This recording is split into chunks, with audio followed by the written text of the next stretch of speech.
Hey everyone, welcome to this week's special edition of the Inspired Parsha. This week we have the incredible privilege to read Parshas Mikeitz, but also it's the last night of Hanukkah.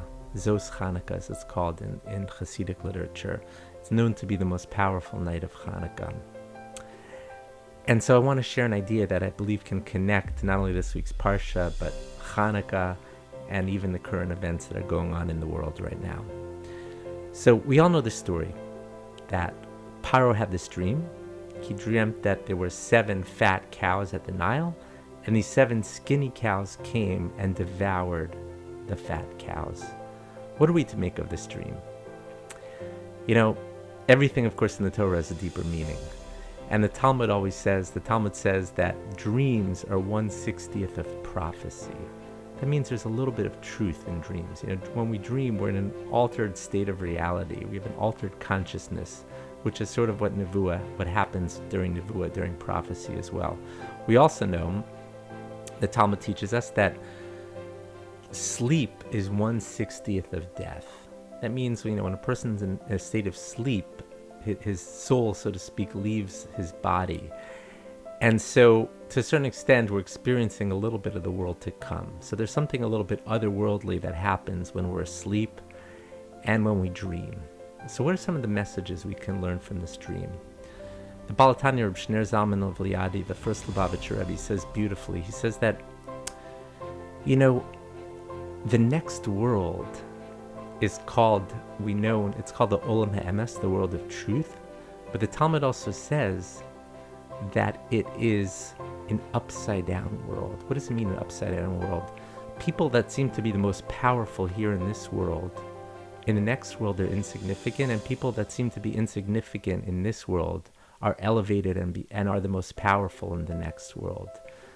What does that mean? Because people that are materialistic and shallow in this world and powerful and wealthy, a lot of them are not good people, and in the next world they're insignificant. But people who were humble in this world and who understood that the entire purpose of this world was to elevate yourself, work on yourself, grow as a person spiritually, get closer to your Creator, and worked on their character, those people that were insignificant in this world, seem to be insignificant in this world, are going to be much more powerful in the world to come.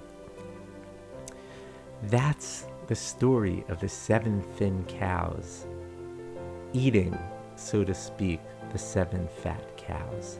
The ones who seem weaker and insignificant, in the end, they're going to be the ones the most powerful.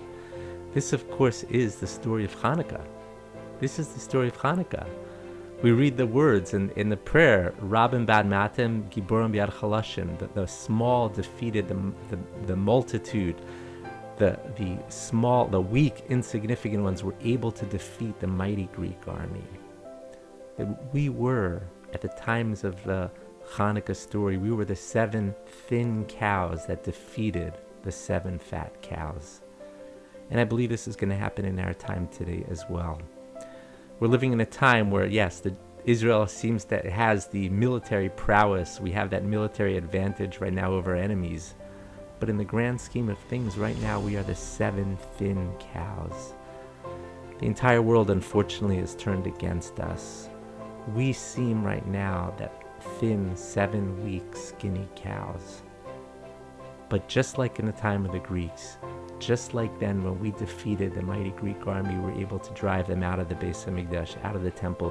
One day we are going to defeat our enemies. We will be victorious in this war. We are the 7 thin cows who were able to defeat the 7 fat cows in the time of the Hanukkah story, and we will do it in today's world as well, with fighting our enemies and defeating our enemies and being victorious in our battles. I hope that day comes very soon. I want to wish everyone here a wonderful Shabbos Kodesh. Thank you so much for listening, and a happy rest of Hanukkah. Thank you.